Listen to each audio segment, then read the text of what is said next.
Welcome to Better Money TV, a show devoted to providing you ideas, tools, and resources that stimulate better thinking, better habits, and of course, better money. My name is Tommy, I am your host, and today we're going to be talking about the emergency fund. What it really is, how to use it properly, where to set one up, and of course, how much you need in yours when you're just starting out.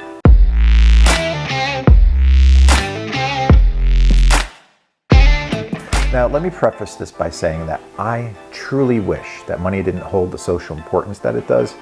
However, the inescapable fact of the matter is that in order to live comfortably in today's fast-changing world, each of us really needs to develop some level of financial security. You know, as a financial advisor, I get to see far too many people work far too hard for far too long with little to nothing to show for it all. You know, for the majority of people, all they have to show for all their years of hard work are the things that they've purchased for themselves over the years. In fact, in the 2016 U.S. Census Bureau report, it shows us that the median net worth for homeowners ages 65 and older is only $209,000.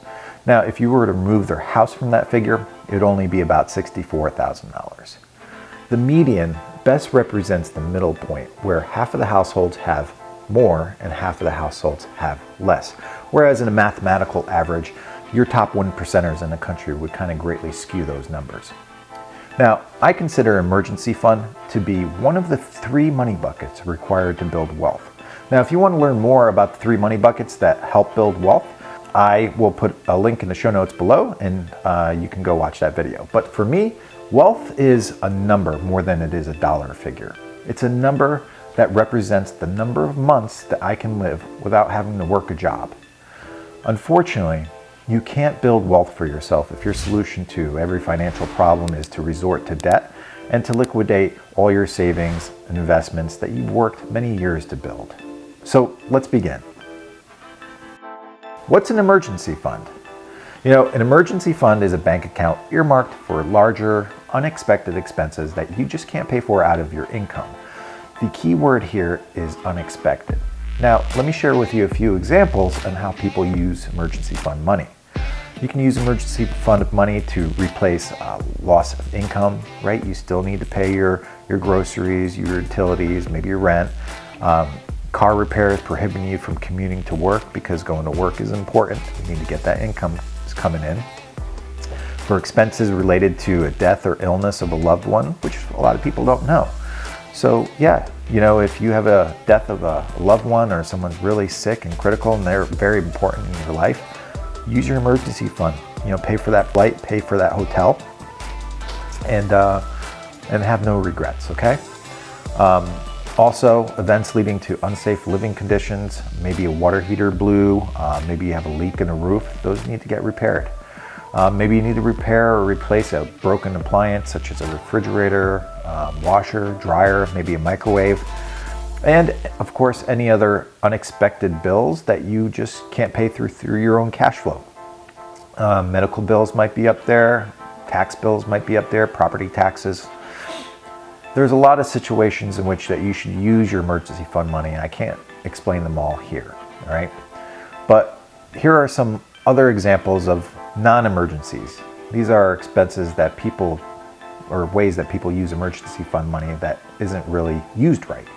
Not having enough money for the holidays is not an emergency.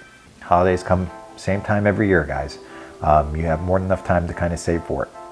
Unexpected invitations to go out on vacation with friends or family, it's not an emergency. Losing your job and using that job loss as an excuse to purchase things, maybe eating out, basically anything that's non-essential for you, not related to groceries, utilities, shelter, transportation. And also, one of the key culprits where people use their emergency money incorrectly is to borrow it and promise to put that money back next paycheck. You know, it's absolutely crucial not to use money or borrow money from your emergency fund to fund things that are just not an emergency. Think of the possibility that an unexpected bill or a breakdown might occur as soon as you use that money, and then that's going to put you in a really bad place. I've seen this happen many times, and it's even happened to me, of all people, right? Next, let's talk about who needs an emergency fund. Now, I'd like to believe that we all need an emergency fund regardless of how much income that we make. Emergency fund creates a cash cushion that helps us through some pretty tough times. Now, without an emergency fund, we're always going to have to go to debt to fix our financial problems, and you want to avoid that. Now, if you look at what's happening across the United States right now with the coronavirus, the virus has really crippled our economy. Millions of people are out of work. People are incurring medical bills, or at the very least, people are experiencing a reduction in their income. Now, thankfully in this situation, we have the government intervening, providing us stimulus checks, and with the Small Business Administration with SBA loans to make sure that business owners are able to continue to pay their employees and keep their employees on payroll. But what if this only happened to you or your family? How long would you survive without income? And where would that money come from? Because you can't always rely on the government to bail you out. You can't always rely on family and friends to borrow money from, and after a while, that's pretty beat. Let's talk about how much money you should have in your emergency fund.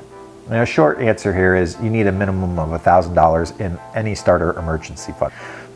So when you're just starting out and you're building your emergency fund, your first goal should be to save $1,000 as fast as you can. And if that account drops below that $1,000, that minimum threshold, your main job is to build that back up as fast as possible. Now, that begs the question, is $1,000 enough? The simple answer is no. You eventually need to build your emergency fund to cover up to 3 to 6 months of worth of expenses, and that takes time. Now, the importance of having $1,000 in this account is half for psychological reasons and the other half to help you avoid debt. If you look at how the government approaches budgets, it uses a use it or lose it kind of next round system approach. In other words, people are punished if they're fiscally responsible. If you don't use all your money, you don't get more the next round. Because of that, a lot of people are trained as consumers to spend all of our money. Naturally, when a problem arises, we resort to debt to cover their shortfall, or we even tap into our own retirement accounts. And coincidentally, the government does the same thing.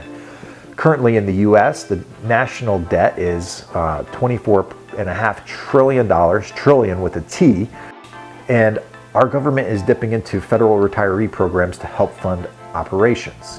That's what the government's doing. The government is seriously in debt, and they're tapping into retirement money. That's what they're teaching us, and that's why we do it. Now, having $1,000 in an emergency fund changes the way that you handle financial problems. You start thinking differently about your money when you give each dollar a job. Now, the goal is to simply avoid debt as a first resort, right? Debt is a thief, and it's going to steal all your hopes and dreams. The more you have to make in monthly payments, the less of your paycheck that you actually get to keep. Is an emergency fund a bank account? Yeah, it is. An emergency fund is a bank account, but it's earmarked for emergencies. Because an emergency fund is critically important to avoiding debt, I don't recommend keeping yours at the bank that you pay bills out of. I happen to be a spender, I know that. So what works for me is keeping my emergency fund money out of sight and out of mind. I like to know that the money's there if I ever need it, but I don't want to be logging into my online banking and seeing that balance there every day. It's going to tempt me. And for that reason, I keep my emergency fund money and all my sinking funds at an online bank. Now, I do this for a couple different reasons. First, if I have a real emergency that happens to happen, one, I can have the money wired right to my bank account and it'll be there within a couple of days. And the second thing is this affords me time to process the situation and really do some critical thinking. Now, I've been self-employed for about 20 years. My wife and I have been. And we've been in a number of situations that, I kid you not, really felt like an emergency. And thankfully, we have an amazing relationship with each other. We schedule money dates to kind of talk things out. But most of the time, we come up with a solution that doesn't even involve our emergency fund. We have several different sinking funds, like our vacation fund, our 5-year goal fund, our kids' activities funds. We even have a boat fund. We can borrow between all those accounts before even needing to touch our emergency fund money. And I'll be honest with you, that boat fund, it's a really bad financial decision to get a boat. Sure, if I have the money to kind of splurge and make those kind of decisions, then great. But for now, if I have an emergency, then that's the first thing that's going to go. If you're ever faced with an emergency, I urge you to talk things out with your partner, make financial decisions together. Even if you make the wrong choice, at least you both learn from it together, and that's a lesson that's probably worth some money. And just know, real emergencies rarely ever need to be resolved on the spot. They can wait a couple of days. So now let's talk about how to start an emergency fund. So you want to start an emergency fund. Where do you start? First, you need to choose a bank or credit union that's separate from yours, the one that you pay out your bills out of.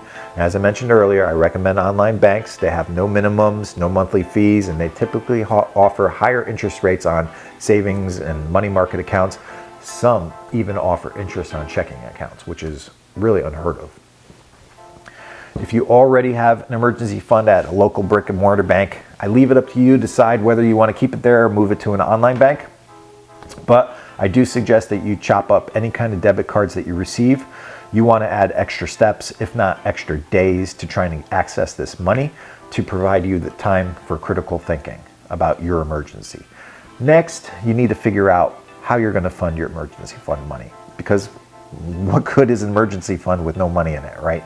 So your goal, like I said, save $1,000 as fast as possible, and that will take some radical thinking. It's definitely different than what you're doing today. Now, if you wait until the end of the month, you're always going to find that there's no money to save. I mean, even if you have 100 or 200 bucks in there, you're not going to save it because you're going to be fearful for bouncing the account. That's because you have this mindset of paying people first. Now, instead, I challenge you to flip that around, pay yourself first.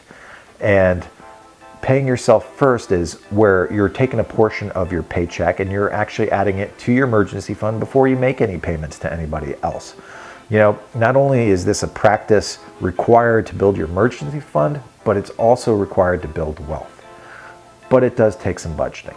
If you need some help finding money, I created a 30-day Money Finder Challenge that's helped hundreds of people not only build their emergency fund, but their vacation fund, as well as improve their overall personal finances. So you'll get 30 days worth of financial tasks from me, dripped directly right to your email daily. Most of these tasks require as little as 10, 15 minutes, with the average person saving about $500 at the end of the challenge. That is half of your emergency fund. I highly suggest you do it. It's going to get you a really good head start. All right. So I will put that challenge here below. And that's it, guys.